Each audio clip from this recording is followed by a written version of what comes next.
बिस्मिल्लाहिर्रहमानिर्रहीम। अस्सलाम वालेकुम नाजरीन। प्रोग्राम इनसाइट के साथ मैं हूं आपका मेज़बान सलीम बुखारी। नाजरीन, आप देख रहे हैं कि तमाम चैनल्स पर, तमाम अखबारात में 2011 का नोहा काफ़ी तफसील से पढ़ा जा चुका है।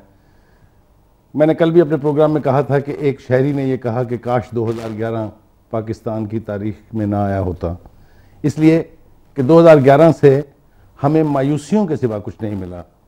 चाहे वो हमारे खारजा ताल्लुकात थे, चाहे वो हमारी अंदरूनी पॉलिसियाँ थी, अवाम के मसाइल जो इस हुकूमत को विरसे में मिले थे वो अपनी 4 गुना ज़्यादा शिद्दत के साथ आज भी हमारे सामने हैं। 2012 में पाकिस्तानी अवाम के लिए क्या है, इस पर बात करने के लिए आज हमने अपने स्टूडियो में मदऊ किया है जनाब मरगूब अहमद साहब को। पाकिस्तान मुस्लिम लीग नवाज़ के MNA हैं और अपनी एक राय रखते हैं पाकिस्तान के मामलात पर, पाकिस्तान के सियासी मामलात पर, पाकिस्तान के समाजी मामलात पर। उनके साथ तशरीफ़ रखते हैं अमीर जमात इस्लामी पंजाब डॉक्टर सैयद वसीम अख्तर साहब, जो पंजाब असम्बली में डिप्टी पार्लिमानी लीडर थे जब MMA जो है हुकूमत में शामिल थी। हमने बात करनी है आज इस वक्त क्या हो रहा है हमारे गिरदोपेश में, हमारे अपने मुल्क में। और तीसरे मेहमान मेरे साथ जो हैं, उनका तारुफ मैंने इसलिए नहीं कराया कि वो हमारे साथी हैं, लेकिन अपनी राय रखते हैं। एक ख़ास अंदाज है उनका हर मामले पर बात करने का और जब वो बात करते हैं तो एक कमिटमेंट के साथ, एक बिल्कुल अथॉरिटी के साथ बोलते हैं। तो गुफ्तगू का आगाज़ करते हैं मियाँ मरगूब अहमद साहब के साथ। मियाँ साहब अस्सलाम वालेकुम। शुक्रिया, वेलकम टू द शो। मेहरबानी। मियाँ साहब, इस वक्त सियासी उफक पर जो मंजरनामा हम देखते हैं उसमें एक नया फैक्टर जिसको आप थर्ड फोर्स भी कह सकते हैं वो है इमरान खान की जमात पाकिस्तान तहरीक इंसाफ, और आईका आपकी जमात है जो बहुत बड़ी जमात है, यकीनन पाकिस्तान की सेकंड लार्जेस्ट पॉलिटिकल पार्टी है। लेकिन उनकी क़यादत की तरफ से टारगेट आपको किया हुआ है। जो पहला जलसा उन्होंने लाहौर में किया था उसमें तो उन्होंने जरदारी साहब की बात की थी थोड़ी सी, लेकिन फिर उसके बाद उनका सारा रुख बयान जो है वो आपकी तरफ है। इसकी क्या वजह है? देखें, इसमें बड़ा अहम नुक्ता आपने बात की है।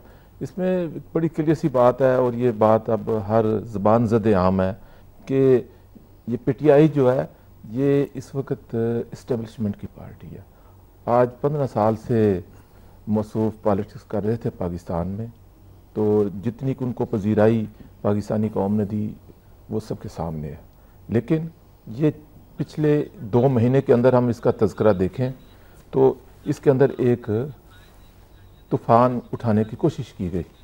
तो उसमें ये बातें जो ज़िम्मेदारान है इस पाकिस्तान के वो बड़े बखूबी जानते हैं कि आज वो फोर्सेस जिनको हम एजेंसीज का नाम देते हैं और जो इस मुल्क के अंदर 62 साल से स्याह सफ़ेद की मालिक रही हैं, जिसको चाहा पुतली तमाशे के नतीजे में ऊपर ले आए, जिसको चाहा नीचे कर दिया, और उनका अपना एक मखसूस एजेंडा होता है जिसके नतीजे में वो इस पाकिस्तान को चलाना चाहते हैं। मियाँ साहब, अगर आपकी बात तस्लीम कर ली जाए तो फिर तो इस मुल्क की सबसे बड़ी पार्टी जो है उसको जनरल मुशर्रफ को चलाना चाहिए था, इसलिए कि वो खुद ही इस्टेब्लिशमेंट था, इस्टेब्लिशमेंट उसके साथ थी। लेकिन इसके बावजूद वो अपनी रैलीज में इतने लोग इकट्ठे नहीं कर सके जितना लाहौर में उन्होंने किया था। आप क्या समझते हैं कि इस्टेब्लिशमेंट घरों से लोगों को निकाल के भी ला सकती है? देखिए, मैं ये कहना चाहता हूँ कि इस वक्त मुशर्रफ की जो बात है, उसने 8 साल इस मुल्क के ऊपर स्याह सफ़ेद का मालिक रहा और उसने 8 साल के अंदर जो पॉलिसियाँ इस मुल्क को दी, जिस दलदल में इस मुल्क को फंसा दिया और जिस तरह से मुल्क खारजी लिहाज से, अंदरूनी लिहाज से जो है बिल्कुल आइसोलेट हुआ, उसकी अगर बहस में जाएँ तो वो एक अलग बहस है। ठीक, लेकिन मुझे ये बात कहना है कि आज फिर आप करवट देखें, हालात का रुख देखें कि सिर्फ एक सिंगल पार्टी PMLN की सूरत में है कि जो आज किसी की डिक्टेशन या किसी के एजेंडे को आगे बढ़ाने को तैयार नहीं है।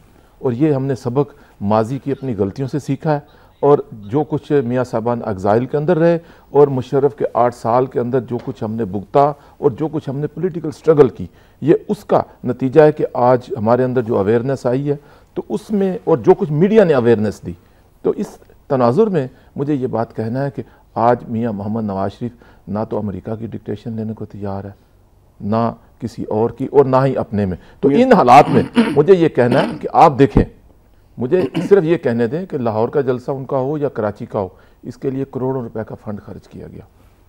मुझे सिर्फ इतना बता दें कि ये पैसा कहाँ से आया। बात करते हैं इसके ऊपर आगे।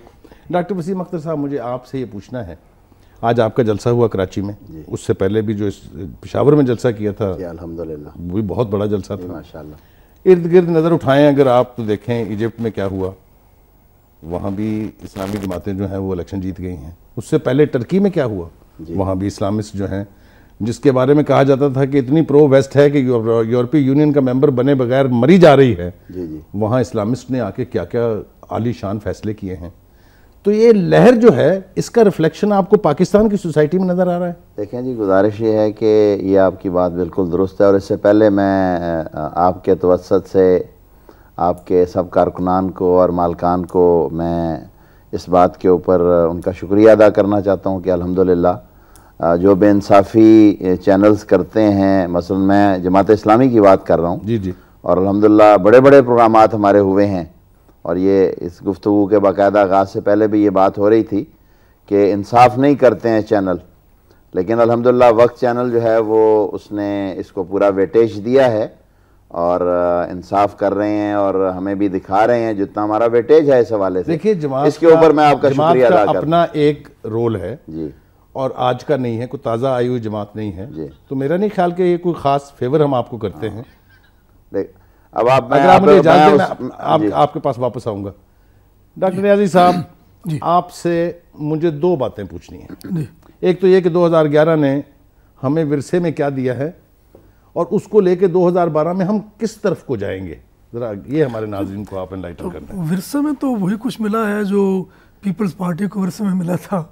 मैं समझता हूँ कि यूँ लगता है सलीम भाई, मैं तो तख्लीकी आदमी भी हूँ, किसी ख्वाब भी देखता हूँ कि जिस तरह एक ही साल गुजर रहा है, यानी वक्त रुका हुआ है, वक्त रुका हुआ है, और उसमें मैं अपने मुझे शेर एक याद आया था कि है दिल पे इंतज़ार का ताला लगा हुआ, है दिल पे इंतज़ार का ताला लगा हुआ, उम्रें गुजर रही हैं फ़कत एक साल से, सारी उम्रें जो है एक साल से गुजर रही हैं।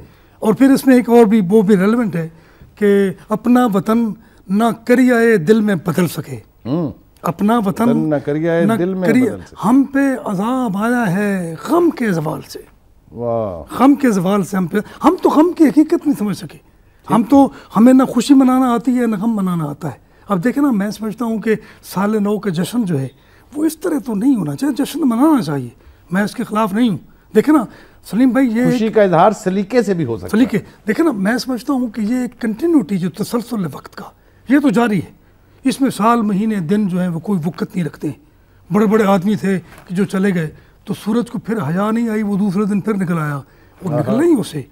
यानी हम सुबह का इंतज़ार करते हैं और हम समझते हैं कि सुबह जो है वो सूरज निकलने का नाम है। निज़ाम अमल दुनिया का जारी है, हम कहीं रुके हुए। हाँ, एक एक जुमला सलीम भाई के सुबह का इंतज़ार करते हैं हम समझते हैं कि सुबह जो है इनकलाब का नाम है, सुबह जो है वो जागने का नाम है, सूरज निकलने का नाम है। मुझे इजाज़त दे दें, गुफ्तगू बहुत दिलचस्प हो रही है। नाज़रीन चलते हैं एक ब्रेक के लिए।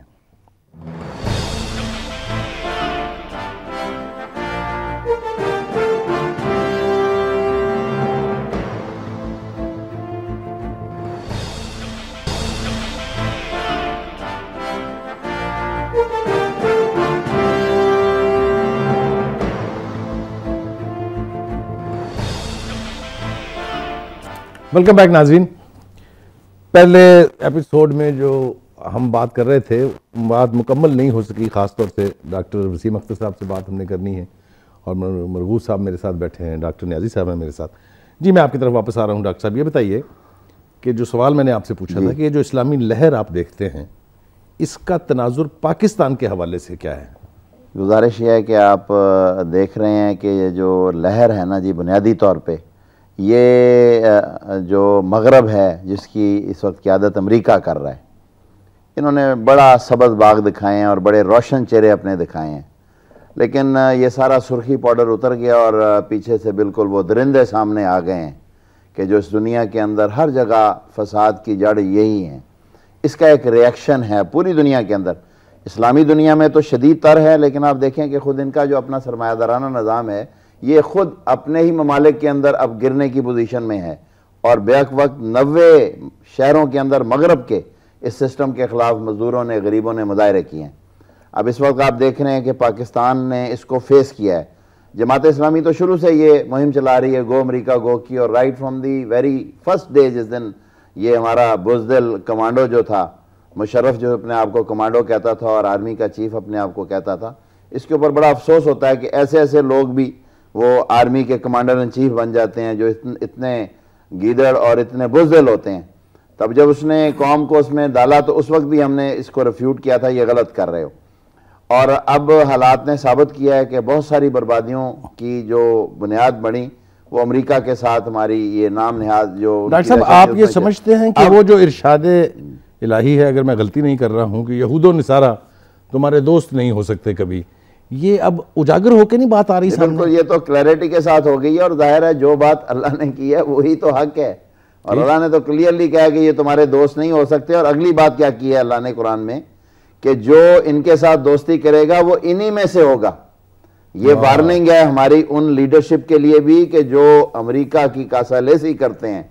और आप देखें कि इसका रिएक्शन अब है इस लहर का पाकिस्तान के अंदर, जो अब प्रोग्रामात चल रहे हैं। पहले तो ये दूसरी सियासी जमातें कर रही थी, अब दीनी जमातें भी निकली हैं। यानी आप फरमा रहे हैं कि हमारे लीडरों को अब थोड़ी सी शर्म आनी चाहिए। हाँ। कि जो कुछ आपको हदायत दे दी गई उसके भी आप उलट करके अमेरिका को अपना दोस्त समझते हैं। कितने जुल्म की बात है। ये बहुत जुल्म है, और ये इसके ऊपर तो मैं समझता हूं कि तमाम लीडर्स को कंसेंसस करना चाहिए कि ये जो ड्रोन हमलों के जरिए से मासूम लोग गए हैं, जी जी, और ये सलाला चेक पोस्ट के ऊपर अब जब हमला हुआ है तो हमारी अस्करी क़यादत को भी होश आया है। ऐसा नहीं है कि अस्करी क़यादत जो है वो इसमें शामिल नहीं रही। अस्करी क़यादत ने ही फैसला किया, और मुशर्रफ जो था अस्करी क़यादत थी जो उसने फैसला किया अमेरिका के साथ जाने का। उनको भी अब होश आया है। मैं ये समझता हूँ कि अब इस हमारी तमाम पॉलिटिकल क़यादत को, अस्करी क़यादत को बिल्कुल एक सोचना चाहिए और एक बिल्कुल क्लियर स्टांस लेना चाहिए, और हमें दहशत गर्दी की इस जंग से, नामनियाद जंग से बाहर आना चाहिए। इसके नतीजे अंदर को $80 अरब का नुकसान हुआ है, और उसके नतीजे में सिर्फ चंद अरब डॉलर उन्होंने दिए हैं, वो भी ऑडिटर जनरल ऑफ पाकिस्तान की ये बाज़ाब्ता रिटर्न रिपोर्ट है। इसका 80% हिसाब किताब नहीं है, सब लूट के ले गए, मुशर्रफ ले गया, ये जो जनता बैठी है ये भी उसको लूट रही है। अवाम तक कोई चीज़ इस हवाले से पहुंची नहीं है। तो हमें इस जंग से बाहर आना चाहिए। इस मुल्क को बर्बादियाँ इसने दी हैं, हमारी इकॉनमी डिस्टर्ब हो गई है। डॉक्टर साहब, इस पर भी तफसील से बात करते हैं। नाज़रीन, हम आपको बताते चलें कि इस प्रोग्राम में हम आपकी लाइव कॉल्स भी लेंगे, इसलिए मैं नंबर आपके सामने रिपीट कर रहा हूँ, 042-363-12169। रिपीट कर रहा हूँ, 042-363-12169। और हम बात कर रहे हैं 2012 में पाकिस्तान के सामने क्या चैलेंजेस हैं और कैसे हम उनसे नबुर्द आजमा हो सकते हैं। डॉक्टर नियाज़ी साहब, आपकी तरफ आ रहा हूँ, लेकिन इससे पहले मुझे इजाज़त दीजिए कि बेजाद नखरवी एक बड़ा शायर था जी, बड़े उस्ताद में उसका शुमार होता है। उसने मुसलमानों की जो कसम पुरसी है उसके हवाले से चंद शेर अगर आप मुझे इजाज़त दें कि इस दौर में आए दोस्त ज़बूं हाली मुस्लिम, देखी नहीं जाती है मगर देख रहा हूँ, और सैयाद ने फूंका था ना दिल का नशेमन, सैयाद का जलता हुआ घर देख रहा हूँ, और हिलते नहीं फरियाद से क्यों अर्श के पाए, मजलूम की आहों का असर देख रहा हूँ। तो जी आप बात कीजिए। मैं जो डॉक्टर वसीम भी बात कर रहे हैं कि इस्लामी लहर एक जो चल रही है, इस्लामी लहर तो चलती है, मगर जो मुसलमान हुकाम हैं वो एक तरफ हैं और मुसलमान अवाम दूसरी तरफ हैं। मुसलमान डिस्कनेक्ट है जी, मुसलमान अवाम एंटी अमेरिका है, मुसलमान हुकाम जो है अमेरिका के गुलाम है। तो ये जो कंट्रडिक्शन है, ये तजाद है, ये कभी अच्छा देखें ना, इस्लामी लहर की बात तो आप कर रहे हैं, लेकिन ये खबर भी आप अपने सामने रखें कि लीबिया के कर्नल कज़ाफ़ी की बेटी ने ये दरख्वास्त की है कि मुझे इसराइल में पनाह दी जाए। अब देखिए कितना बड़ा जुल्म है, कितना बड़ा तसाद है, कितना बड़ा तसाद है। तो मैं समझता हूँ कि इस बात पर भी नज़र रखनी चाहिए, नज़र रखनी चाहिए इस पर भी। अमेरिका जो है, बिल्कुल ठीक कहा इन्होंने कि वो रूस के बाद उसने निशाना बनाया हुआ है मुसलमानों को, क्योंकि मुसलमानों को वो अपने लिए ज़्यादा ख़तरा समझता है सोशलिस्टों से, इसीलिए तो वो ये सारी कार्रवाई कर रहा है और आलम इस्लाम जो जल रहा है।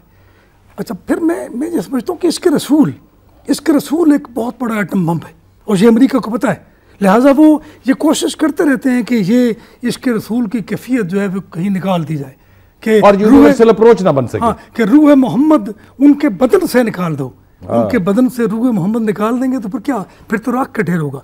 मेरी कैफियत ये है, आप तख्लीकी बात भी कर रहे हैं, मेरी आतिशबाजी हो रही है ना बड़ी 9:30 की, तो मैं आतिशबाजी के ख़िलाफ़ नहीं हूँ, मैं जश्न मनाने के ख़िलाफ़ नहीं हूँ, लेकिन ये जश्न तरफ कोहराम की तरह तो नहीं मनाना चाहिए ना। हमारे यहाँ जश्न तरफ भी कोहराम की तरह मनाया जाता है। तो देखें आतिशबाजी होती है, लेकिन मेरे दिल में आतिश फ़िशां सुलग रहा है, लेकिन मेरा अलविया देखें कि मैं राख के ढेर पर खड़ा हूँ। आप इस बात से अंदाज़ा करें कि मैंने ये जुमला बोला है तो उसके क्या माने निकलते हैं कि आतिश फ़िशां है अंदर, लेकिन राख का ढेर है। और ये आलम इस्लाम की कैफियत भी यही है, ये तड़प और ये बेकरारी और ये सारी सूरत हाल, ये जज्बों का तलातुम जो है, ये हमें एक अजीब तरह से उकसाता है। मगर हम जो देखते हैं कि इस्लामिस्ट भी आते हैं तो वो क्या करते हैं, इस्लामिस्ट आएँ और वो कुछ करें जो इस्लामी निज़ाम के हवाले से है, तो फिर तो कोई बात बनेगी।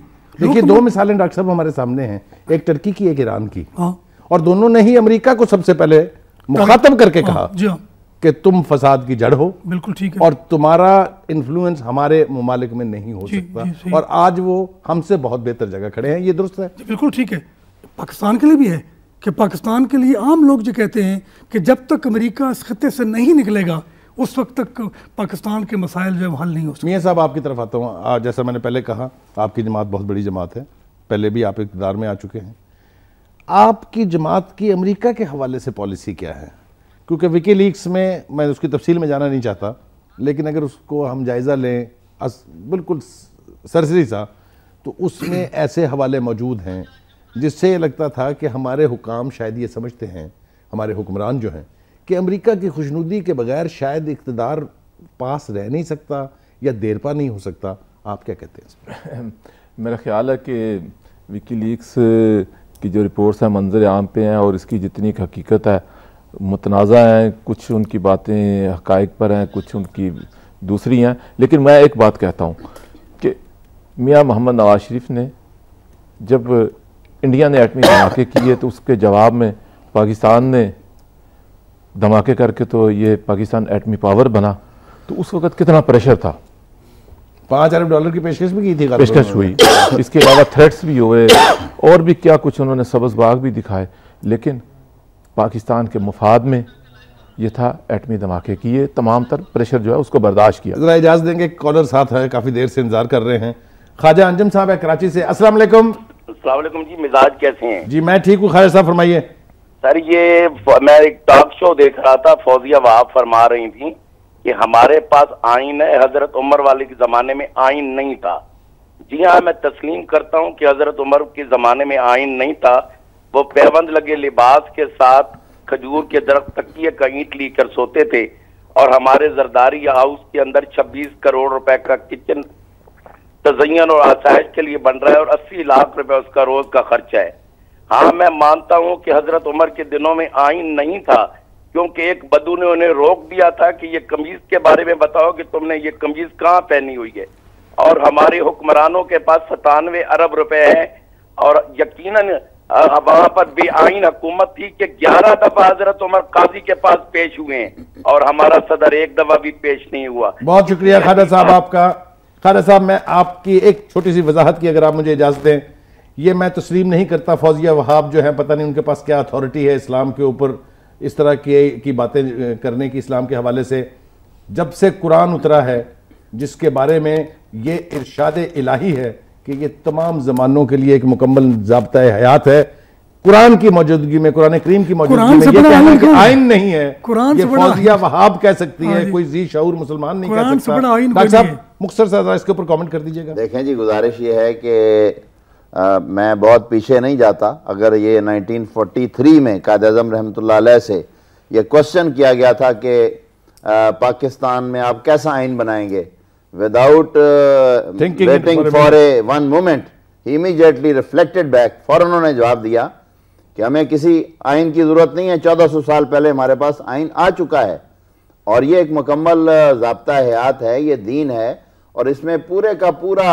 हर सिस्टम के हवाले से पूरी रहनुमाई हमारे लिए बिल्कुल मौजूद है, और यही सबसे लेटेस्ट दीन है। बाकी जितने भी निज़ाम हैं ये मैन मेड हैं, रशिया ने बनाया या अमेरिका ने बना के, और ये सारे चोरों डाकुओं के, लूट खसूट के ये सारे निज़ाम हैं जिससे जो गरीब मुश्किल के अंदर है, गरीब तर है, और देखें उन्हीं को फॉलो करने के नतीजे के अंदर, उन्हीं की डायरेक्शन पे चलने के नतीजे के अंदर आज इस मुल्क के अंदर बिजली की लोड शेडिंग है, आज इस मुल्क के अंदर CNG अवेलेबल नहीं है, इस मुल्क के अंदर अब घरेलू सार्फिन के लिए सुई गैस अवेलेबल नहीं है। और ये सिर्फ इस वजह से है कि हमारे जो हुक्मरान हैं ये उस अमेरिका के निज़ाम को फॉलो करने की कोशिश करते हैं जो बर्बादियां लेकर आता है।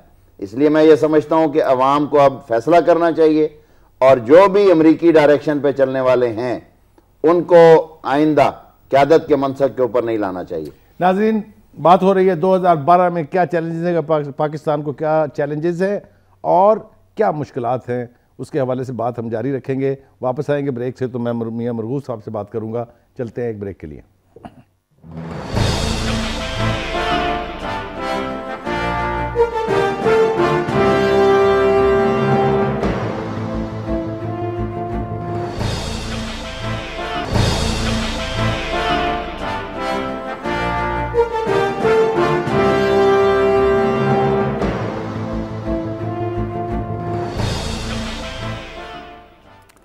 Welcome back. जनाब मियां साहब, ये फरमाइए कि आपके जो सरबराह हैं वो मेमो गेट का केस लेके गए सुप्रीम कोर्ट में। सुप्रीम कोर्ट में जाने के बाद से आपकी मुखालिफ जमातों ने सबसे ज़्यादा प्रोपेगेंडा ये किया कि आपने वोट ऑफ नो कॉन्फिडेंस किया है पार्लियामेंट के खिलाफ, उसको बाईपास करके आप सीधे कोर्ट में चले गए हैं। इस आर्गूमेंट का जवाब क्या है? देखिए, बड़ी सीधी सी बात है कि आज तक असम्बलियों को, पार्लियामेंट को बेतौकीर किया है। जरदारी साहब ने, गिलानी साहब ने, मुख्तलिफ मौक़े आए जिसके ऊपर पार्लियामेंट ने अपनी करारदादें पेश की। ये ड्रोन हमलों के ऊपर, आपकी कैरी लोगर बिल पर, ड्रोन हमलों पर, बलोचिस्तान पे, एबटाबाद ऑपरेशन पे, इसके ऊपर कौम को कुछ नहीं बताया गया कि हकाइक क्या है। मियां साहब, फिर आपकी जमात ने पार्लियामेंट के अंदर इस पर एहतजाज क्यों नहीं किया? देखिए, बात ये पार्लियामेंट के अंदर जो एहतजाज है वो अपनी जगह पर है, लेकिन जब भी कोई भी कमीशन इन्होंने कमेटीज़ बनाई हैं तो उसके कोई नताइज नहीं निकले। तो ये मेमो गेट इंतहाई सेंसिटिव मामला था जिसके ऊपर ऐसे चार्जेस थे कि जिसमें इल्ज़ाम थे कि आज आप अपनी फ़ौज को जो है दबोचें, चीफ ऑफ आर्मी स्टाफ को कहें हम आपके साथ करने को तैयार हैं। तो ये वो ऐसा सेंसिटिव मामला था जिसको हक़ाइक़ कौम के सामने आने चाहिए। तो PMLN ने इनको टाइम भी दिया कि आप इसके ऊपर कोई एक्ट कर लें, आपको टाइम भी देते हैं, लेकिन हमें पता था कि माजी का 3 साल 4 साल का जो उनका रिकॉर्ड है उसके मुताबिक ये कुछ भी नहीं करेंगे। और जो कुछ इन्होंने सुप्रीम कोर्ट के अंदर आकर बयानात दिए हैं विफाक ने, उससे तो साफ जाहिर हो गया कि ये इसको नॉन इशू कहते हैं, इसके ऊपर ये कोई भी संजीदा बात करने को तैयार नहीं है।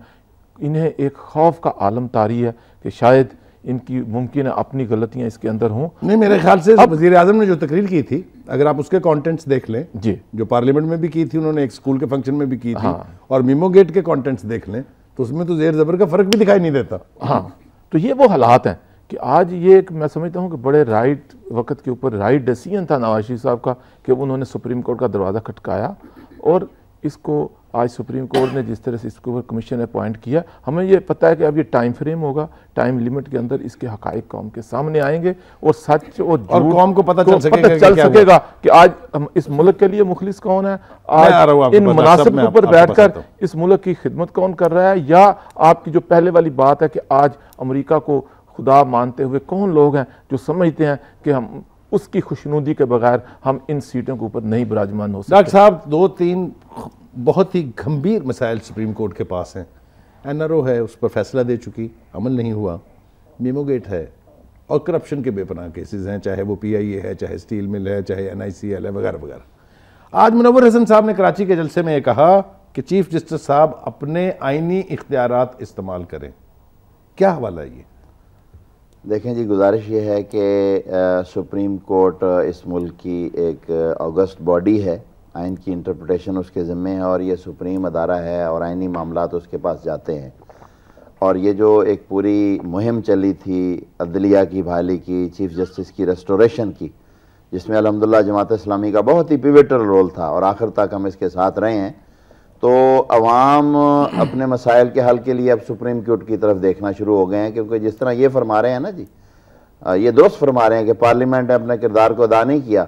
और मुझे इस हवाले से इनसे ये शिकवा और गिला भी है कि अगर आप समझते हैं कि ये पार्लियामेंट प्ले नहीं कर रही तो आप इससे बाहर आ जाएं। और मैं ये समझता हूँ अगर PMLN इससे बाहर आ जाएगी तो ये निज़ाम खड़ा नहीं रहेगा और इस निज़ाम ने तबाह किया है मुल्क को इस हवाले से, गरीबों को परेशान किया है इस हवाले से। जनाब मेरे ख्याल से कॉलर काफ़ी सारी लाइन चौक हुई है। जिया साहब है हमारे साथ लाहौर से। जिया साहब अस्सलाम वालेकुम। अस्सलाम वालेकुम सर। जी फरमाइए। अच्छा, ये मैंने ये नून लीग वाले जो साहब बैठे हुए हैं इनसे सवाल करना था जी। ये कह रहे थे, अभी बात कर रहे थे विकी लीक्स की। विकी लीक्स ने तो काफी बातें नवाज शरीफ साहब के खिलाफ भी की हैं, यानी नवाज शरीफ ने विकी लीक के उनको जाके कहा कि मुझे सिक्योरिटी प्रोवाइड करें। विकी लीक्स ने यह भी कहा कि ISI ने सऊदी अरब से कहा कि नवाज शरीफ की कैंपेन बंद करें। और एक और सवाल मैंने इनसे ये पूछना था कि ये बहुत अक्सर ही इनके लीडर बातें करते हैं कि पार्लियामेंट गैर फाल हो चुकी है, पार्लियामेंट कोई काम नहीं कर रही, लेकिन ये फिर भी उसी पार्लियामेंट का हिस्सा है। और जी जिया साहब बहुत शुक्रिया, आपका 2 सवाल हो गए आपके। जी मियां साहब। देखें, ज़्यादा कि उन्होंने पहली बात कही है विकी लीक्स के हवाले से, तो मैंने कहा कि कुछ बातें उनकी जो हैं, आज PMLN का अपना एक रिकॉर्ड है जो पूरी कौम के सामने है कि जब भी मौका आया तो हमने उसके ऊपर पाकिस्तान के मफादात को पसे पुष्ट नहीं डाला। सबसे बड़ा एटमी धमाके इस मुल्क के अंदर हुए और उसके लिए खुद प्रेसिडेंट ने अमेरिका के ने फोन भी किया उनको कि 5-6 टेलीफोन कॉल आए, अरबों डॉलर की पेशकश की गई, थ्रेट्स इसके अलावा थे, लेकिन खड़े हुए। और आज मैं कहता हूं कि मवाजना करें कि मुशर्रफ एक टेलीफोन कॉल के ऊपर 9/11 के बाद ढेर हो गया। और आज पाकिस्तानी कौम 11 साल से जो कुछ भुगत रही है, जिस तरह से ड्रोन हमले पाकिस्तान के अंदर, सुसाइड अटैक, दूसरा सवाल मुख्तसर डॉक्टर साहब ने जिस तरह इशारा किया और हमारे कॉलर ने भी कहा कि आपके पास ये ऑप्शन है कि आप रेजिग्नेशन दे के असेंबली से बाहर आ जाए। ये बात अपनी जगह पे दुरुस्त है। आज हमारी पार्टी के अंदर बड़ी इसके ऊपर सीरियस डिबेट हो रही है। आज PMLN जो है इस मुल्क के अंदर चौमुखी लड़ाई लड़ रही है। एक तरफ आप पीपल्स पार्टी के खिलाफ जिसने इस मुल्क को बहरानों में मुब्तला किया, जिसने आज इस मुल्क के अंदर एनर्जी क्राइसिस और करप्शन को जो है आज अपने अरूवज के ऊपर ले गए। दूसरी तरफ आज देखें वो एजेंसियां अपना रोल प्ले कर रही हैं जो चाहती हैं कि हम यहाँ पर पुतली तमाशा करते रहें और अपनी मर्जी के लोगों को यहाँ पर लाएं। वो फॉर्मेशन हो रही है। इन हालात के अंदर हमने देखना है और इस मुल्क के अंदर जमहूरियत है तो फिर मैं समझता हूँ ये मुल्क तरक्की कर सकता है। हमने कोई ऐसा फैसला करके जिससे ये मुल्क एक बार फिर डिक्टेटरशिप की तरफ धकेल दिया जाए, ये बड़े सोच विचार के साथ है। लेकिन इस बात पर हम बड़े क्लियर है कि ये पार्लियामेंट अपना फ़आल किरदार अदा करने में नाकाम रही है। लोगों की जो तवक्कुआत पार्लियामेंट की तरफ थी उसके ऊपर ये पूरी नहीं उतर सकी। लेकिन इसको जमहूरियत की नाकामी नहीं कहा जा सकता, इसको आप गवर्नमेंट की नाकामी कह सकते हैं। आज वो गवर्नमेंट जो लोग इसके ऊपर परफॉर्म कर रहे हैं, हुकूमत के अंदर हैं, उनकी नाकामियों की वजह से आज हम लोगों को जमहूरियत से मायूस नहीं होने देंगे। जी बहुत शुक्रिया आपका। एक कॉलर और मैं ले लूँ। जी बशीर साहब हैं हमारे साथ पाकपटन से। बशीर साहब अस्सलाम वालेकुम। जी फरमाइए, जल्दी से मुख्तसरन जरा सवाल कर लीजिएगा। अस्सलाम वालेकुम जनाब। जी वालेकुम अस्सलाम। सर ऐसे है कि ये जो ऐसे लोग इन्होंने रखे हैं जिनके जैसे ये फौजिया वहाब बात कर रही थी कि हजरत उमर रजी अल्लाह तआला के में कोई कानून नहीं था, ये जो हमारे शाह साहब वजीर आजम बैठे हैं इनको ये बात नजर नहीं आती कि ये कैसी बेहुदा बातें कर रहे हैं। जी बहुत शुक्रिया आपका। इस हवाले से बात करते हैं। डॉक्टर अजमल नियाज़ी साहब हमारे साथ बैठे हुए हैं। ठीक है, ये तो आपने सुन लिया कि ये फौजिया वहाब के बारे में आपने जवाब देना है इसका। दूसरा सवाल जो मुझे जहनी तौर पर भी बहुत तकलीफ है, आसमा जहांगीर जिनकी हम बहुत इज्जत करते हैं, बहुत बड़ी ह्यूमन राइट्स की एक्टिविस्ट हैं वो, और वकील हैं, पाए की वकील हैं, सुप्रीम कोर्ट के सामने पेश भी हुए।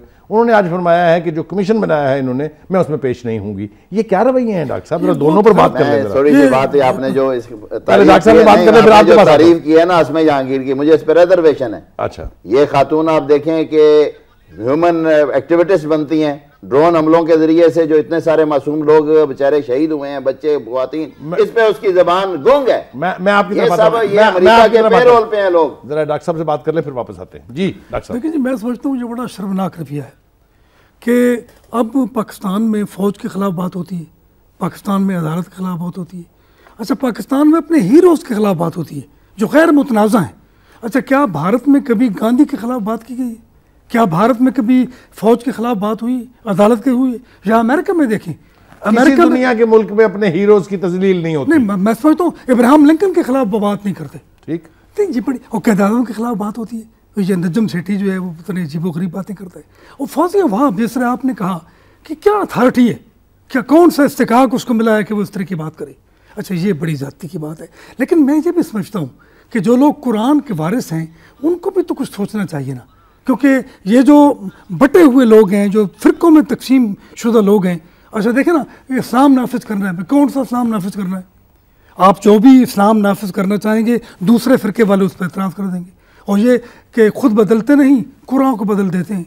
तो ये बात हमारे सोचने की भी है और ये बहुत बड़ी बात है। दूसरी बात, विकीलीक्स क्यों पाकिस्तान के ख़िलाफ़ बात करता है, वो पाकिस्तान के हवाले से बात करता है, उसको ये ज़रूरत क्यों हुई है? मैं समझता हूँ हमारे लोगों के अंदर कोई तो कमी थी कि विकीलीक्स ये सारा कुछ अमेरिका करवा रहा है, ये एक प्रोपेगेंडा मुहिम का हिस्सा है, इसमें कोई शुबा नहीं है। मैं समझता हूँ सलीम साहब मेमो गेट का मसला भी इसने किया है, अमेरिकन किया, बल्कि पाकिस्तान के खिलाफ जो भी मामला चलते हैं वो सारे के सारे अमेरिका की तरफ से आते हैं। डॉक्टर साहब मुझे इजाज़त दीजिए, एक कॉलर और मैं ले लूँ ताकि उन बेपनाह लोग हैं, चारों लाइनें हमारी चौक हुई हैं।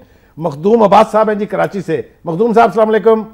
जी अस्सलाम वालेकुम जी, सैयद मखदूम अब्बास जी, आप फरमाइए जनाब। इस्लामाबाद से जी मैं सबको मेरी तरफ से सलाम। मैं ये अर्ज करना चाह रहा था जी कि अमेरिका सारा कुछ हमारे जो कुछ हम गलतियां भी करते हैं वो हम अमेरिका के ऊपर डाल देते हैं।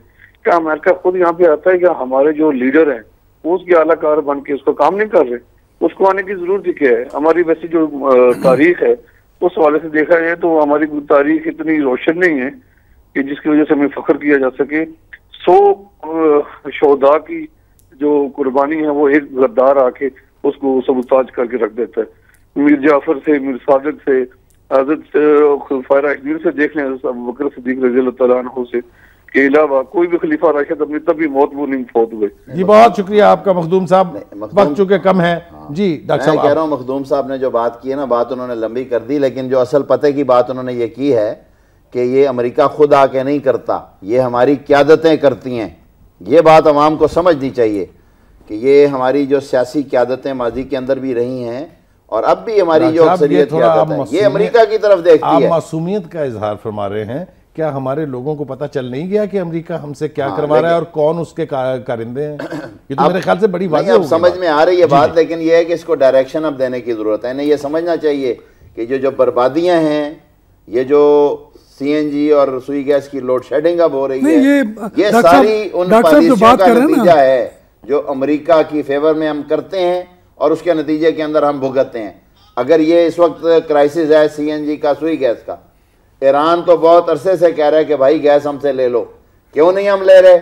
उसकी इसलिए नहीं रहे कि अमेरिका इसके ऊपर रोक रहा है हमें, और वाज़ेह तौर पर रोक रहा है। और मैं ये माजरत के साथ अर्ज करूंगा इस पे, जो पार्लियामेंट के अंदर मरगूब साहब बैठे हैं, मतलब इसके ऊपर क्लियर स्टांस पीएमएलएन को लेना चाहिए कि मुल्क क्राइसिस में है।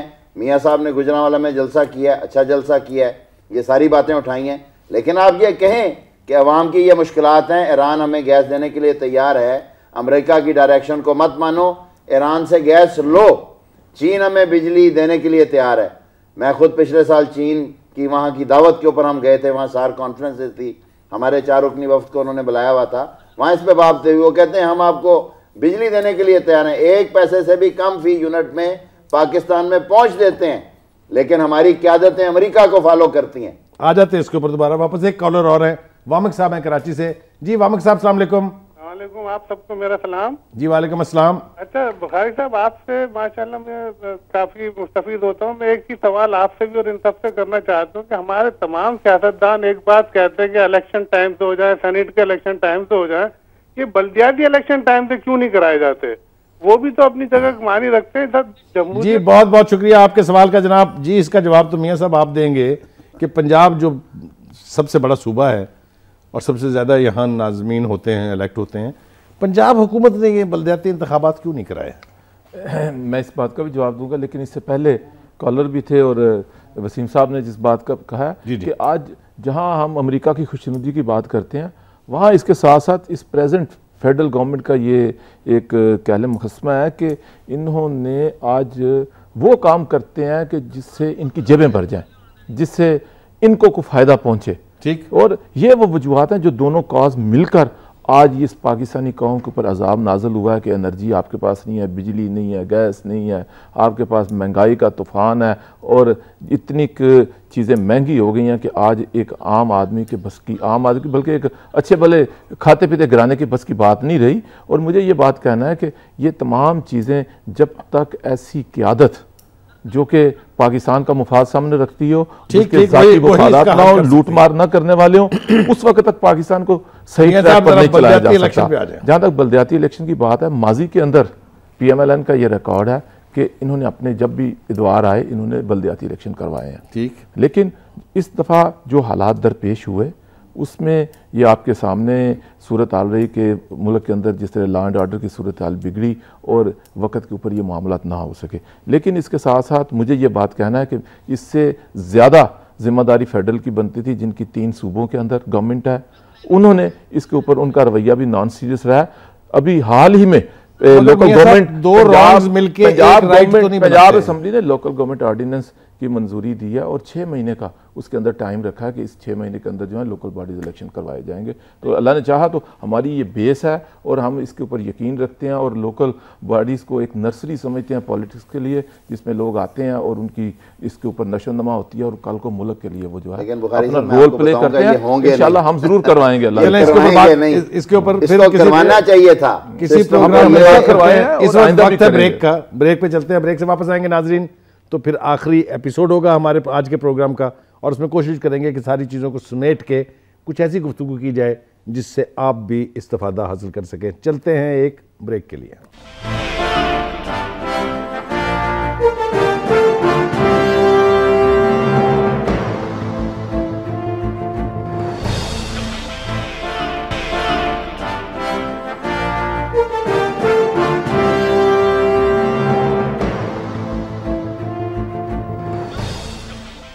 वेलकम बैक नाज़रीन। हम गुफ्तगू कर रहे थे पाकिस्तान को किन चैलेंजेस का सामना है और पाकिस्तान के पास क्या ऑप्शंस हैं। इस हवाले से हमने गुफ्तगू की पाकिस्तान के अमेरिका के साथ ताल्लुकात, हमारी क़यादतों को क्या करना चाहिए, हमारी सियासी जमातों का रोल क्या होना चाहिए। वक्त की कमी है लेकिन हम कोशिश करेंगे कि इस गुफ्तगू में हम सम अप करके आपके साथ कुछ ऐसी इंफॉर्मेशन शेयर करें जिससे आप भी पुरुमीद हों कि शायद पाकिस्तान में हालात ठीक होने का कोई इम्कान बाकी है। डॉक्टर साहब, आपसे मेरा सवाल है, अमेरिका के खिलाफ हमारी अस्करी क़यादत ने सबसे पहले फर्म स्टैंड लिया और हुकूमत के पास भी कोई चारा नहीं था सिवाय इसके कि इसके साथ खड़ी हो जाए। हम देखते हैं कि उसके नतीजे में हमारे यहाँ खुद कुछ बम ब्लास्ट नहीं हो रहे, हमारे यहाँ टेररिस्ट एक्टिविटी वो नहीं हो रही, चूँकि उसके पास ग्राउंड में इंफॉर्मेशन और इंटेलिजेंस नहीं है, लिहाजा ड्रोन हमले भी नहीं हो रहे।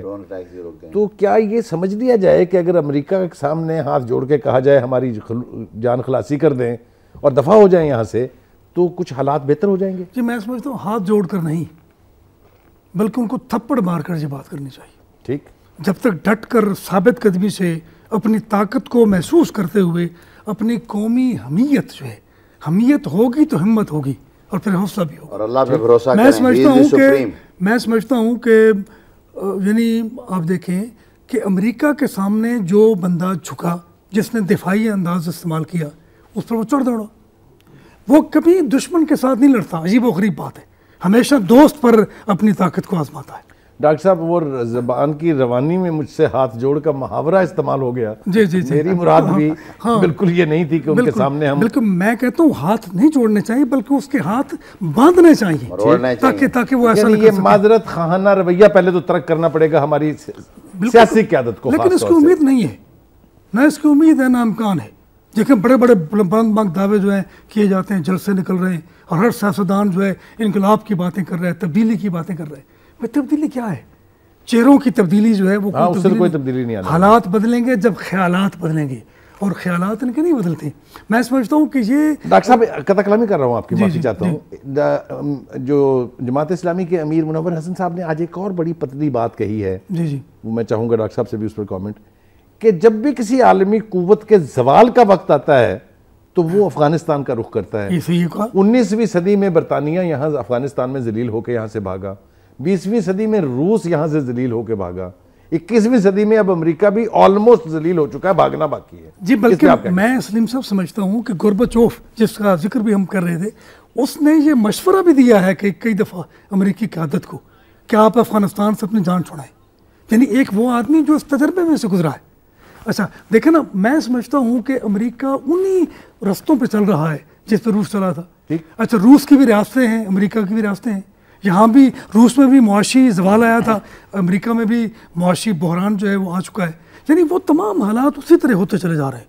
और जुल्म जो है अमेरिका का वो पूरी दुनिया पे ज़्यादा हो चुका है, बिलखसूस इस्लाम पे, आलम इस्लाम पे उसका जुल्म जो है वो ज़्यादा हो रहा है। और आलम इस्लाम में जो बेकरारी है, जो तड़प है, जिसकी तरफ आपने पे इशारा किया है, वो अभी तो अपने हुक्मरानों के ख़िलाफ़ है और फिर वो अमेरिका के ख़िलाफ़ भी होगा।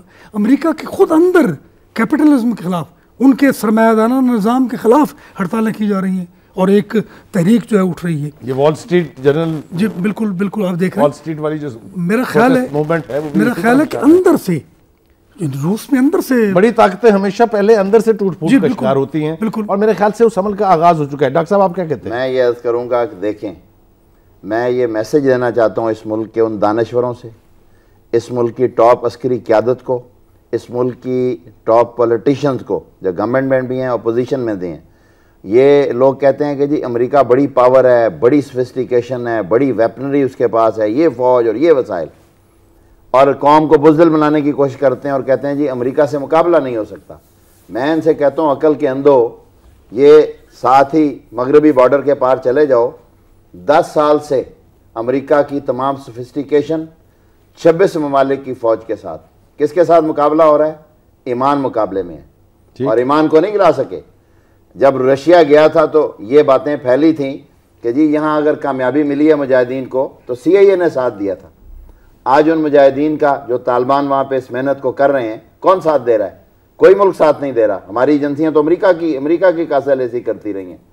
तो वहाँ पे खालिस्तन मुकाबला ईमान का है और ईमान ही कामयाब होगा। ईमान ने ही रूस को शिकस्त दी थी, ईमान ने अमेरिका को, इंडिया अपना इंग्लैंड को शिकस्त दी थी। आज उसी को अमेरिका इंशाल्लाह फेस करेगा और इसके नतीजे के अंदर जो उनकी इकोनॉमिक तबाही हुई है, $1.5 ट्रिलियन का अमेरिका इस वक्त मकरूज है। जाहिर है। अगर इजाजत दें आप तो एक कॉलर ले लें। अब्दुल वहीद साहब हमारे साथ इस पर लाइन पर हैं। अस्सलाम वालेकुम। वालेकुम अस्सलाम। जी जरा मुख्तसरन बात कीजिएगा, वक्त बिल्कुल कम है। मेरा ना डॉक्टर साहब से और इनसे और खास मुस्लिम लीग से सवाल है कि इनके दौरे हुकूमत में जो है ना बहुत ही अच्छा एक काम हुआ कि तमाम उलमा कराम को जो है ना जी इकट्ठा किया शहबाज शरीफ साहब की सदारत में, और ये कुछ महीने ये सिलसिला चलता रहा और वो मुफक्रीन हज़रात आते रहे, लेकिन बाद में जो है ना कुछ उलमा कराम वो उससे हट गए। तो वो एक बहुत अच्छा मुस्बत कदम था इनका, लेकिन वो पीछे हट गया, जिसकी वजह से अब ये देखें इराक के तबाह होने से और ये जो है ना पूरे अरब में जो एक इस वक्त शिया सुन्नी का जो एक बहुत बड़ा जो सुनामी है वो चल रहा है, तो क्या ये नहीं देखते कि पाकिस्तान भी किसी हद तक उस तरफ तो नहीं जा रहा? जी बहुत शुक्रिया आपका। जी डॉक्टर साहब आप मुख्तसर कमेंट कर दीजिए इस पे। गुजारिश ये है जी वन लाइनर। हाँ, इस तरह नहीं होगा इंशाल्लाह। इस मुल्क की जो अवाम है वो अल्लाह पे यकीन रखती हैं, रसूलुल्लाह सल्लल्लाहु अलैहि वसल्लम से मोहब्बत करती हैं, और जब कभी भी आइन की खिलाफ वर्जी में अल्लाह के नबी सल्लल्लाहु अलैहि वसल्लम की शान में गुस्ताखी होती है तो मुमताज़ कादरी पैदा होते हैं, और ये इस मुल्क के अंदर इंशाअल्लाह किसी का इज़्म नहीं चलेगा।